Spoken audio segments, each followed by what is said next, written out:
पाकिस्तान शरीफ लोगों के रहने के काबिल नहीं रहा।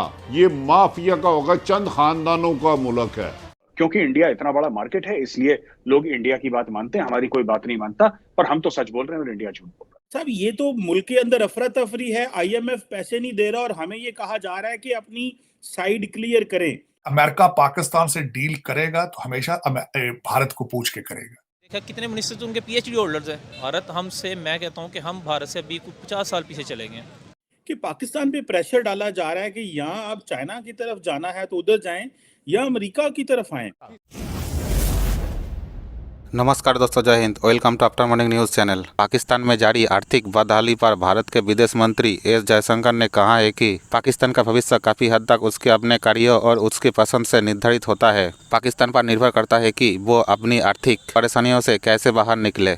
भारत की ओर से श्रीलंका को दी गई मदद की जिक्र करते हुए एस जयशंकर ने कहा कि भारत ने गंभीर आर्थिक संकट में श्रीलंका की मदद की, लेकिन भारत और श्रीलंका के बीच संबंध पाकिस्तान से बिल्कुल अलग है। घटते विदेशी मुद्रा भंडार, उच्च महंगाई दर और पाकिस्तानी मुद्रा में तेजी से हो रही गिरावट की वजह से पाकिस्तान आज गंभीर संकट से जूझ रहा है। उससे उभरने के लिए पाकिस्तान आईएमएफ से बेल आउट पैकेज लेने के लिए उच्च टैक्स दर को लागू करने के लिए भी तैयार है। कर्ज के जाल में फंस चुका पाकिस्तान की अर्थव्यवस्था पूरी तरह से बदहाल है। सरकारी खजाना खाली हो चुका है। पाकिस्तान शरीफ लोगों के रहने के काबिल नहीं रहा।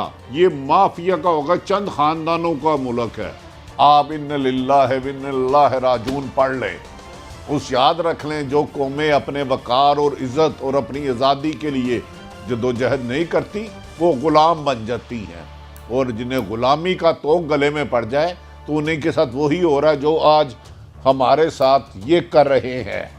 बकायदा चुन चुन के माफिया को मजबूत किया जा रहा। लाहौर ने उन्हें इजाज़त दी, उनसे रैली का शेड्यूल तय हुआ।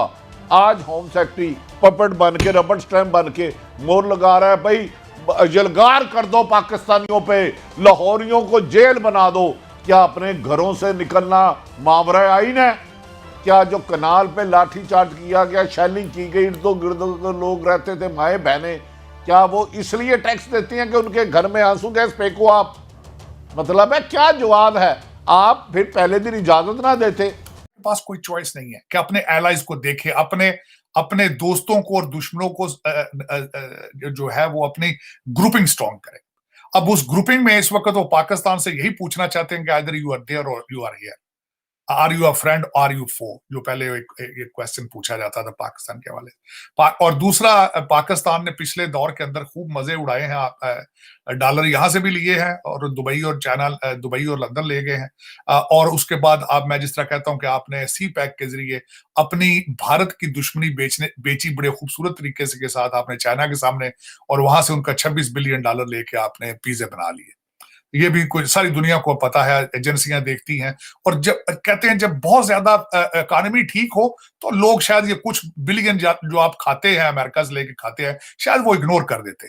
जिस तरीके से डोनाल्ड ट्रंप साहब आए थे तो आते ही उन्होंने ट्वीट की थी कि 35-37 बिलियन आप हमारा खा गए हैं, लेकिन उसके बाद उन्होंने इमरान खान के साथ भी लवी डबी हो गए, बाजवा साहब भी आ गए, सारा कुछ हो गया।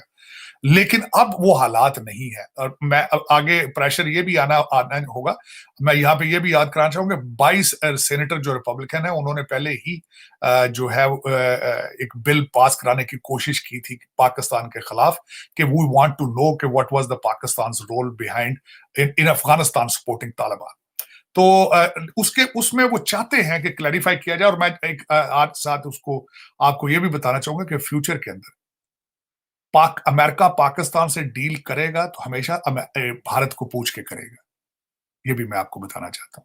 उनका इन्फ्लुएंस इतना ज्यादा है इस वक्त, उनकी अपॉइंटमेंट्स देखें यहाँ पे व्हाइट हाउस की, और वॉशिंगटन डीसी में उनका इन्फ्लुएंस देखें, अगर आप परेशान हो जाएंगे।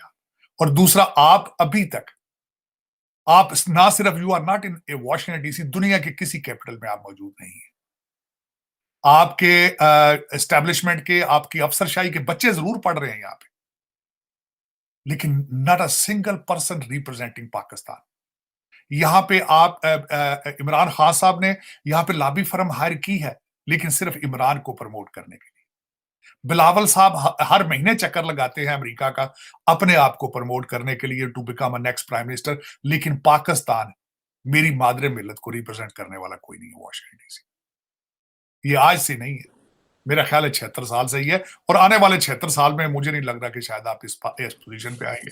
पाकिस्तान की हालात, मैंने अभी 10 मिनट पहले एक ट्वीट किया कि is there any living breathing human in Pakistan who is trying to control the corruption, money laundering and terrorism. किसी फर्द वाहिद के पास कोई रोड मैप हो पाकिस्तान का financial?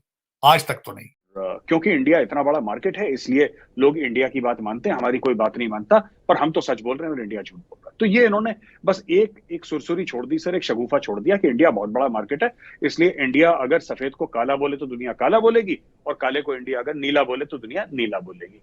But this is a narrative that they have started because India is a big market and money talks.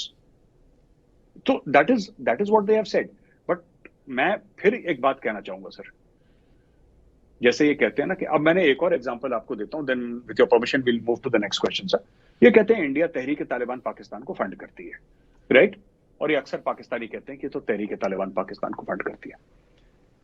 चलिए, अगर India तहरीक तालिबान पाकिस्तान को fund करती भी है सर, फॉर एग्जाम्पल अगर हम फर्ज कीजिए हाइपोथेटिकली एकेडमिकली स्पीकिंग हम मान लेते हैं कि चलो इंडिया फंड कर रही है, इंडिया को फायदा क्या हो रहा है इससे? मैं आज तक ये नहीं समझ पाया।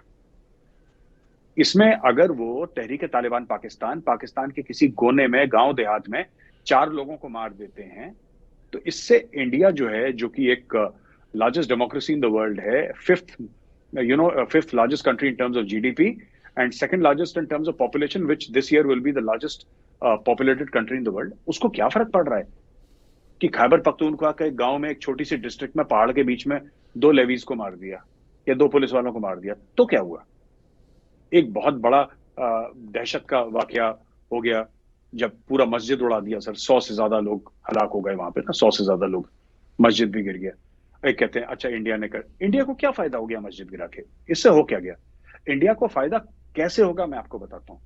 इंडिया जो डिप्लोमेसी से हासिल कर सकता है और कर रहा है, इंडिया को टेररिज्म सपोर्ट करने की जरूरत नहीं है सर। मैं 2 एग्जांपल आपको देता हूं। 27 में से 26 पॉइंट पाकिस्तान ने पूरे करे सर, उसके बाद पाकिस्तान 2 साल ग्रे लिस्ट में रहा, एडिशनल 2 इयर्स वो ग्रे लिस्ट में रहा, राइट? वो क्यों रहा? किसकी वजह से रहा? पाकिस्तान बिल्कुल आईएमएफ के सामने लेट गया है, आईएमएफ के सामने। फिर आईएमएफ पैसे देने की बात जबान पे नहीं ले रहा, वो देगा पैसे, पक्का देगा, लेकिन कुछ समय के बाद देगा। पाकिस्तान ने तो हर चीज को यस यस यस बोल दिया है। आईएमएफ की कौन सी ऐसी, आईएमएफ बोलता बाद में है, ये पहले हाँ बोल देते हैं। ये शहबाज शरीफ और इशाक डर हर चीज पे कहते हैं, इशाक डर हाँ चलो डन डन डन, आगे बोलो, पैसा लाओ, आगे बोलो। तो ये क्यों डिले कर रहा है आईएमएफ? ये प्रॉब्लम्स कहां पे आ रही हैं? तो क्या इंडिया को जरूरी है? टीटीपी से सर पाकिस्तान का कोई नुकसान नहीं है। ये सब पाकिस्तानियों ने खुद को झूठ बोल रखा है और अपने लोगों को झूठ बोल रखा है। इंडिया क्यों करेगा सर? 4 पुलिस वालों को किसी कोने गांव देहात में कुएं के बगल में मार दिया, उससे 140 करोड़ लोग क्या जश्न मनाएंगे इंडिया में? या इंडिया की इकोनॉमी को फायदा हो रहा है? इंडिया की रादर इंडिया को खतरा है इससे बहुत ज्यादा।